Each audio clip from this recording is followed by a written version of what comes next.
प्यारे बच्चों, good morning. मैं सुदामा। आज हम बात करेंगे शिक्षा निदेशालय, राष्ट्रीय राजधानी क्षेत्र दिल्ली द्वारा प्रकाशित कक्षा 7 की हिंदी की वर्कशीट नंबर 7 यानी कार्यपत्रक नंबर 7, जो दिनांक 15 अक्टूबर 2020 की है। तो प्यारे बच्चों, ये जो वर्कशीट है, ये हमारी हिंदी का जो पाठ्य पुस्तक है वसंत, उसका दूसरा पाठ है दादी माँ, उसे बनाई गई है। तो सबसे पहले आप यहाँ पर अपना नाम या कक्षा अध्यापक का नाम लिखेंगे। देखो भी, गद्यांश को ध्यानपूर्वक पढ़कर पूछे गए प्रश्नों के उत्तर दें। एक दिन दोपहर को मैं घर लौटा। मैं मतलब कौन? मैं कौन है यहाँ पर? लेखक। मैं लेखक। घर लौटा। बाहर दादी माँ किसी पर बिगड़ रही थी। बाहर मतलब गली में दादी माँ, इसकी दादी माँ किसी पर बिगड़ रही थी। देखा, पास के कोने में दुबकी रामी की चाची खड़ी है। किसके ऊपर बिगड़ रही थी? रामी की चाची के ऊपर बिगड़ रही थी। वो उसको धमका रही थी, उसके ऊपर गुस्सा हो रही थी। सोना होगा, सोना होगा, अच्छा नहीं होगा। धन्नो। रामी की चाची का क्या नाम है? धन्नो। रुपए में सूद के आज दे दे। रुपए में सूद के, ब्याज के मुझे आज रुपए दे दे, जो तूने मुझसे लिए थे ब्याज पर। तेरी आंखों में तो शर्म है नहीं। आंखों में शर्म न होना, लज्जा न होना, ये भी मुहावरा है भाई। आंखों में शर्म न होना,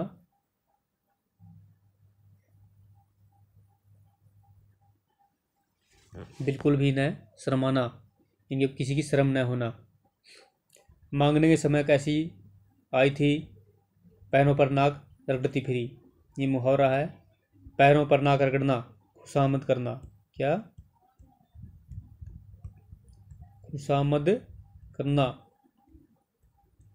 पैरों पर नाक रगड़ना भाई, खुशामद करना उसके, बिल्कुल उसकी खुशामद कर करके कि आप इतनी अच्छे हो, हमें बहुत ज़रूरत है, ये है, आप भला करो, आप भले आदमी हैं, ऐसे खुशामद करके उसकी बातों से उसको बोलते हैं पैरों पर नाक रगड़ना।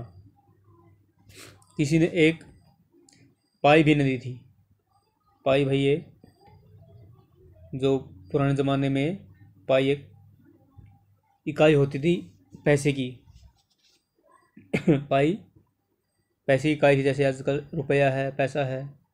पाई भी एक पैसे की इकाई थी, थोड़ी बहुत, जो बहुत कम पैसे, जैसे अन्ना है, दो अन्ना है, ऐसे पाई भी एक इकाई थी। इनके पैसे थे इसमें।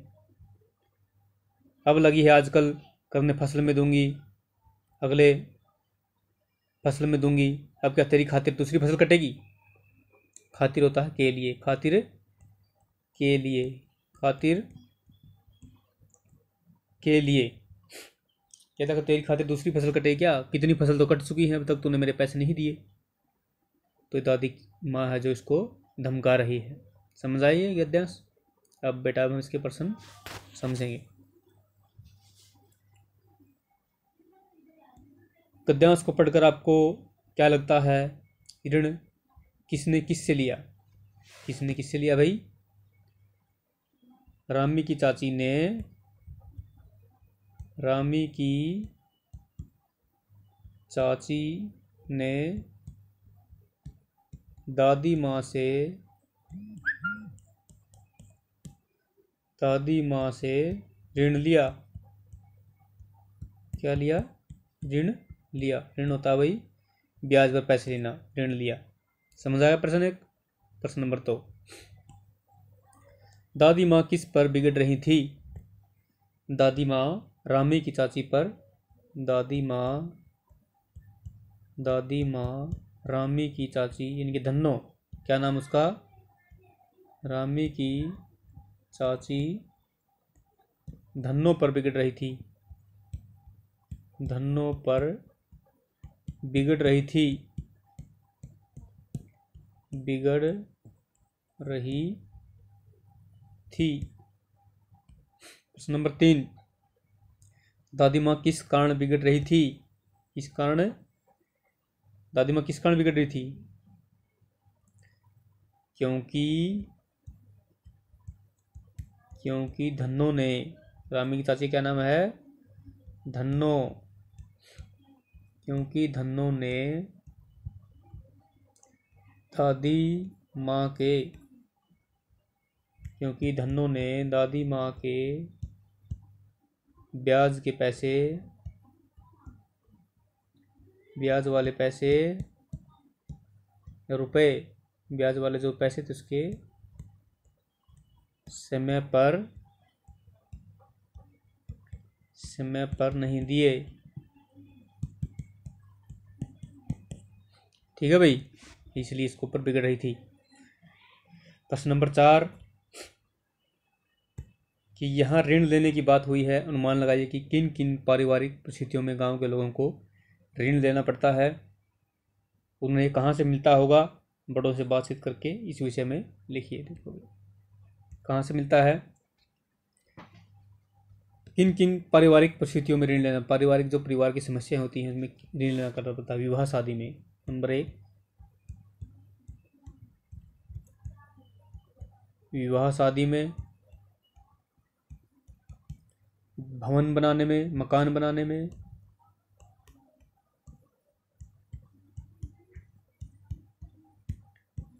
मकान बनाने में, या बीमारी के खर्च के लिए, बीमारी के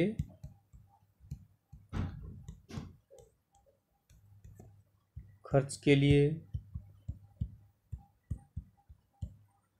और भाई कोई पशु खरीदने के लिए,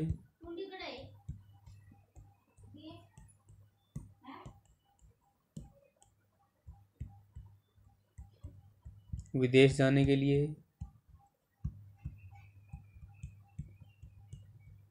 विदेश जाने के लिए, पढ़ाई के लिए। भाई किसके लिए ऋण लेते हैं गाँव? पढ़ाई के लिए। और भी बहुत सारे भाई कारण होते हैं जिसके लिए गांव के लोग, या मकान खरीदने के लिए, गाड़ी स्कूटर बाइक खरीदने के लिए, तो ये ऋण लेते हैं। ऋण किससे लिया जाता है? उन्हें ऋण कहाँ से मिलता है? ये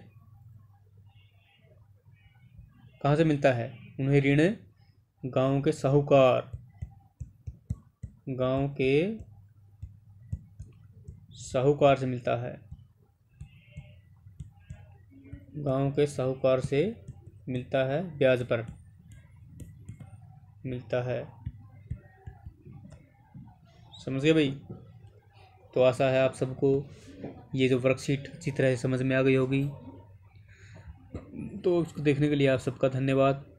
तो एक बात का बेटा ध्यान रखना, आजकल ये जो कोविड, इनके कोरोना वायरस चला हुआ है, इसके बचाव में हमेशा मास्क पहने, सैनिटाइज़र का प्रयोग करें, लगातार इनके बार बार साबुन से हाथों को धोते रहें, और सामाजिक दूरी का पालन करें।